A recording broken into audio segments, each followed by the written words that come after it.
الصهيونيين.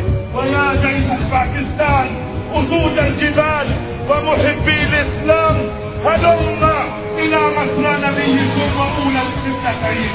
فهلا اشتاقت جباهكم للسجود فيه. ويا جيش تركيا، يا أحفاد السلطان محمد الفاتح وعبد الحميد، هلم إلى ساحات المسجد الأقصى فقد ضاقت برؤيتكم.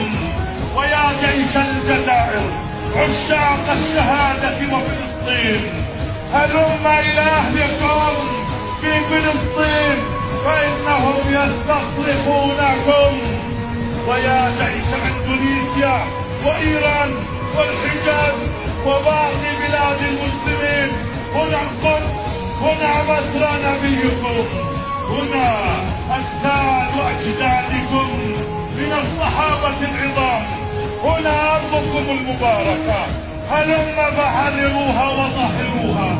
يا جيوش المسلمين عامة نخاطبكم بقوله تعالى: يا أيها الذين آمنوا ما لكم إذا قيل لكم انفروا في سبيل الله اثاقلتم إلى الأرض أرضيتم بالحياة الدنيا من الآخرة فما متاع الحياة الدنيا في الآخرة إلا قليل.